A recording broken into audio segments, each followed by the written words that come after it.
नमो भगवते रामकृष्णाय। सार्थक परिपूर्ण जीवन के लिए महत्वपूर्ण सीख स्वामी जगदात्मानंद जी महाराज जी की महान पुस्तक जीने की कला से। अध्याय 3, अविश्वसनीय परंतु सत्य। वैज्ञानिक शोधों से पता चला है कि गर्भस्थ शिशु भी विचार और महसूस कर सकते हैं। आइए इस बारे में अब हम चर्चा करते हैं। जन्म और उसके पूर्व। अमेरिकी मनोवैज्ञानिक चैम्बरलेन जन्म और उसके पूर्व नामक अपनी पुस्तक में कहते हैं कि नवजात शिशु अपने अनुभवों और अपने चारों ओर हो रही घटनाओं को समझने में समर्थ होते हैं। उन्होंने अपने प्रयोगों से आधार पर यह पाया है कि शिशु जन्म के दौरान चिकित्सकों द्वारा प्रयुक्त उपकरणों से हुई असुविधा को महसूस कर सकते हैं। वे ऊपर उठाने, निद्रा से हिलाकर जगाने का अनुभव कर सकते हैं। ऐसे अध्ययनों का गहराई से अध्ययन करने वाले चैम्बरलेन अपनी पुस्तक में ऐसी करीब 100 घटनाओं का वर्णन किया है। कुछ लोगों ने सम्मोहन की अवस्था में चैम्बरलेन के सम्मुख अपने जन्म का विस्तार से वर्णन किया था। स्टुअर्ट नामक एक व्यक्ति ने सम्मोहन की अवस्था में अपने जन्म का वृतांत बताया था। उसका सार निम्न है। मुझे ऐसा अनुभव हुआ मानो मुझे चारों ओर से धक्का देकर गर्भ से नीचे की ओर धकेला जा रहा था। मैं गर्भ की दीवार पर पांव नहीं चला पा रहा था। पांव चलाते समय मुझे ही पीड़ा होती थी, इसलिए मैंने घुटने मोड़ लिए। मुझे सिर पर दबाव का अनुभव हुआ। कोई मुझे नीचे धकेल रहा था, परंतु मैं हिल डुल नहीं सकता था। मेरे जबड़ों में दर्द हो रहा था। चिकित्सक मेरा कंधा पकड़कर खींच रहा था। मैं बाहर नहीं आ सकता था। चिकित्सक बार बार कह रहा था, धक्का दो। मेरी मां केवल रोती जा रही थी। उसे जरा भी आराम नहीं मिल रहा था। मां का शरीर कड़ा और तना हुआ था। मेरा शरीर भी तना हुआ था। चिकित्सक अधीर था।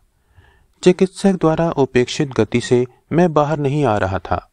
वह मुझे सांस लेते देखने के क्यों व्यग्र था। अब मेरा कंधा बाहर निकल आया था। मेरा शरीर अब पहले जैसा कड़ा नहीं रहा।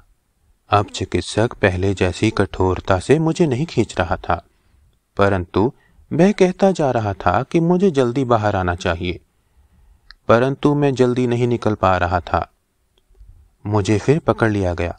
चिकित्सक कहता है कि मैं हाथ पांव फैला नहीं रहा हूं। मैं इसे नहीं समझ पाता। सन 1975 में डॉक्टर चैम्बरलेन गर्भस्थ भ्रूण के जीवन और जन्म की स्मृतियों के विषय में रुचि लेने लगे। उनके अपने ही एक रोगी ने उन्हें इस अध्ययन हेतु प्रेरित किया।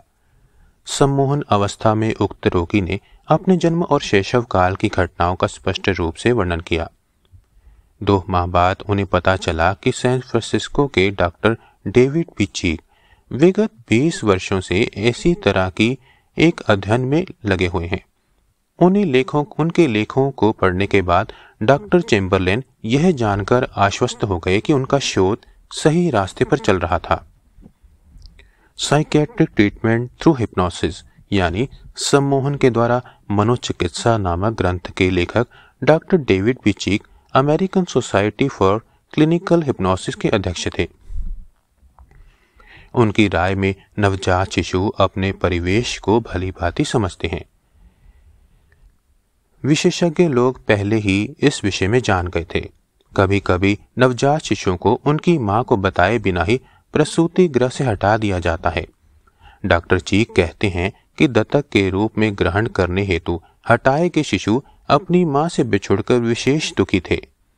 दीर्घकालीन अध्ययन के बाद उन्होंने निम्नलिखित निष्कर्ष निकाले। पहला, जन्म लेते ही शिशु अपनी मां से यह अपेक्षा रखता है कि वह उससे या उसके विषय में बातचीत करेगी।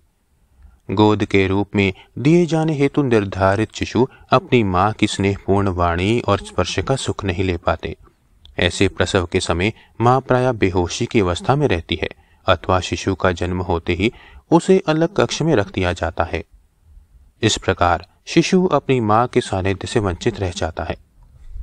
दूसरा, अपनी माताओं को प्रसव पीड़ा से चिल्लाते कराहते देखने वाले शिशुओं में मां की इस पीड़ा हेतु उत्तरदायी होने की अपराध भावना उत्पन्न हो जाती है। जब शिशु को यह महसूस होने लगता है कि वह अपनी मां के लिए सुख और आनंद का स्रोत बन गया है, तो वह अपराध भावना से मुक्त होकर शांत हो जाता है। तीसरा, गोद लिए गए या अन्य शिशुओं को जब नर्सरी यानी संवर्धन गृह में ले जाया जाता है, तो वे इस बात का ठीक ठीक अनुभव कर पाते हैं कि लोग उन्हें स्नेह की दृष्टि से देखते हैं या नहीं। एक साथ रखे गए शिशु अपनी भावनाओं का आदान प्रदान करना जानते हैं। जब सम्मोहित व्यक्तियों को अपनी शैशवावस्था की स्मृति आई, तो उन्हें नर्सों का मृदु स्वर और स्नेहशील स्पर्श याद आ गया था। चौथा, किसी अनाथालय या विशेष नर्सरी से गोद के रूप में नए माता पिता के पास ले जाए जाने से पूर्व शिशुओं में असंतोष और क्रोध उत्पन्न हो जाता है। अपनी मां के वात्सल्य प्रेम से वंचित शिशुओं का नए वातावरण और नए प्रकार के लोगों के साथ सामंजस्य बैठा पाना कठिन हो जाता है। पहले के विशेषज्ञों का विश्वास था कि नेत्र, श्रवणेंद्रिय या तंत्रिका तंत्र के उचित विकास के पूर्व कोई शिशु देखी या सुनी हुई बातों को याद नहीं रख सकता। ऐसा भी विश्वास था कि कुछ शिशुओं में पाई जाने वाली विशेष शक्तियां संयोग मात्र ही थीं। परंतु इस विचार के विपरीत अनेक साक्ष्य मिले। हम शैशवकालीन स्मृतियों के बारे में कही जाने वाली बातों को सत्य सिद्ध करने में सफल रहे हैं। डॉक्टर चीक आगे कहते हैं कि सम्मोहन ने यह स्पष्ट कर दिया है कि जन्म का अनुभव मन के अवचेतन स्तर में छिपा रहता है और सम्मोहन के द्वारा इसे पुनः सक्रिय बनाया जा सकता है। अभी हाल ही में मनोवैज्ञानिकों ने खोज की है कि जन्म तथा शैशव में होने वाली परेशानियां तथा संत्रास मन के गहन स्तरों में संचित रहती हैं और वयस्क होने पर वे कई तरह के मानसिक संघर्षों और चिंताओं का कारण बनती हैं।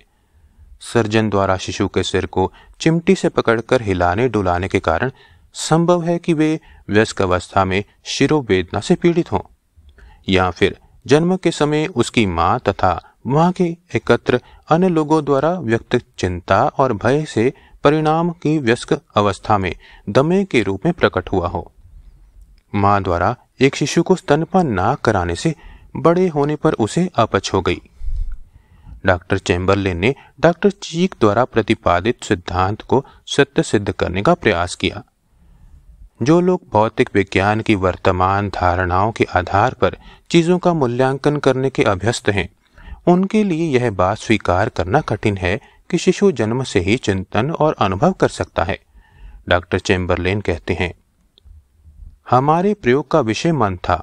यह जरूरी नहीं कि स्मृति मस्तिष्क के विकास पर निर्भर रहे। मन हर व्यक्ति का एक अभौतिक पहलू है। ओम शांति शांति शांति। हरि ओम तत्सत। श्री राम कृष्ण अर्पणमस्तु।